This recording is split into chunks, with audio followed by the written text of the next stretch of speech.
সামনেই জন্মাষ্টমী, তাই জন্মাষ্টমীর ভেতরে খুব আনন্দ করুন, কৃষ্ণ নাম গুণগান করুন, অনেক ভজন করুন, ভক্তি করুন। নমস্কার, আজ নিয়ে আসলাম জন্মাষ্টমীতে বিশেষ একটা সাধনা। এই সাধনা খুব সাম্য সাধনা, আপনার ঘরেতেই আপনি করতে পারেন। মাত্র 2 ঘন্টার মধ্যে করা যায়, কোনো ভয় ভীতি নেই। আপনারা কি করবেন, দেখুন দেওয়ার ইচ্ছা ছিল না, এই সাধনাটা দেওয়ার ইচ্ছা ছিল না, তবু দিচ্ছি। আমার এক দাদার অনুরোধে দিচ্ছি। সাধনাটা হচ্ছে, আপনি রাত্রে 12টার সময় ভগবান কৃষ্ণের জন্ম হবে। জন্ম হওয়ার পরে আপনারা খুব পূজা টুজা করলেন। তার আগে বলে রাখি, আপনার ঘরে একটা ছোট্ট গোপালের মূর্তি হোক বা ফটো হোক এনে আগেই রেখে দেবেন, যদি সাধনা করার ইচ্ছা থাকে। তো তো আপনি খুব পূজা করেন, পূজা পার্বণ করে শেষ করে আপনি বাড়িতে চলে আসুন। কিছু ফল, কিছু ভোগ, কৃষ্ণের জন্য আপনার যা যা মনে খুশি আপনি ভোগ রাখেন। আপনার লাগবে হলুদ বসন এবং হলুদ আসন, আর মালা থাকবে বৈজয়ন্তী মালা।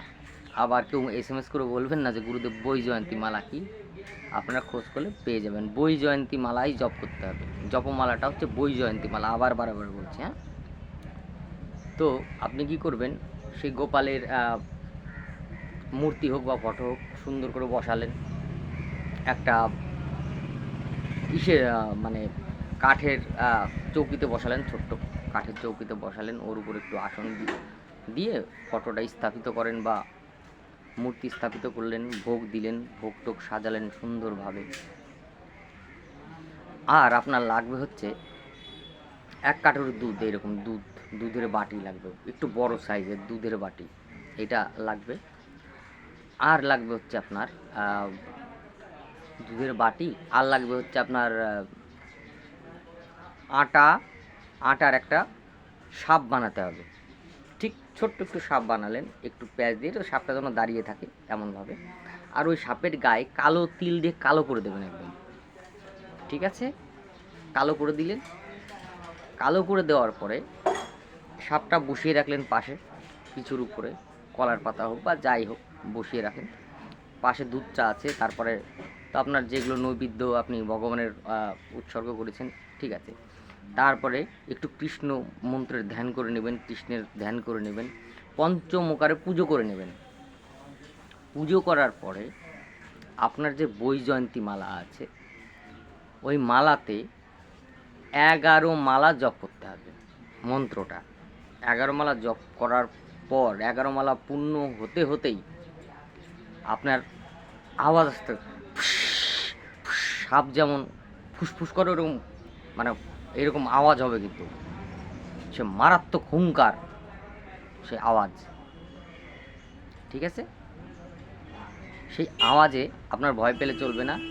যখনই ওই রকম আওয়াজ হতে থাকবে, ভালো করে শুনুন, ওই রকম আওয়াজ হতে থাকবে, তখনই আপনার ওই যে সাপটা বানানো আছে তিল দিয়ে আর দিয়ে, কি বলে, তিল আর আটা দিয়ে, তো গমের আটা কিন্তু লাগবে। হ্যাঁ, ওই কী করবেন, ওই সাপটা উঠিয়ে নিয়ে, ডান হাত দিয়ে উঠিয়ে নিয়ে দুধের ভিতর বসিয়ে দেন। যখনই বসিয়ে দেবেন তখন আর আওয়াজ থাকবে না, আওয়াজ থাকবে না, আপনার মন্ত্র সিদ্ধি হয়ে গেল, ঠিক আছে? এইবার এটা করলে কি হয়, এর প্রয়োগ বিধি কি সম্পূর্ণ আপনাদের আমি বলবো, এর প্রয়োগ বিধি কি কি এবার আমি বলে দিই। প্রয়োগ বিধি তাকেই দেব যে এই মন্ত্রটা আমার কাছ থেকে নেবেন, তাকে আমি প্রয়োগ বিধি সম্পূর্ণ বিধি বলে দেব। এটা করলে কি হয়, কি উপকার পাবেন সেটা নিয়ে একটু আলোচনা করি। এই সাধনা করলে আপনার প্রথমত ধন দৌলতের অভাবটা থাকবে না, থাকবে না। 1, 2 নাম্বার, কারো কোনো রোগ হয়েছে তো ওটা শুধু 21 বার পাঠ করে, 21 বার পাঠ করে একটা আছে, সেটা বলবো না আমি, একটা গাছের লাঠি লাগে, ওই লাঠিতে মানে মন্ত্রটা 21 বার করে ছুঁয়ে দিলেই তার রোগ উপশম হয়। কারোর দোকানে বেচা কেনা হয় না। ওই লাঠিটা মন্ত্র পুতো করে যদি ওই দোকানে রেখে দেওয়া যায় তাহলে দেখবেন ওই দোকানের বেচা কেনা আস্তে আস্তে বৃদ্ধি পাবে। ঠিক আছে, আরও অনেক কিছু করা সম্ভব,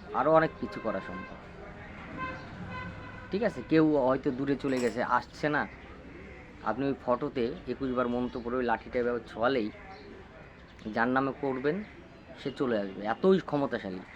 আর এই সাধনা করার পরে আপনার সাপে কাটার ভয়টা থাকবে না। আর একটা কথা, এই সাধনা করার পরে কেউ সাপ মারতে পারবেন না। তাহলে কিন্তু হলো না। ওই যেদিন আপনি সাপের গায়ে আঘাত করবেন ওই দিন আপনার সাধনা খণ্ডন হয়ে যাবে। ঠিক আছে, জয়গুরু। আপনারা এই পুজোতে, এই জন্মাষ্টমীতে আপনারা এটা করুন, উপকার পাবেন। জয়গুরু, নমস্কার।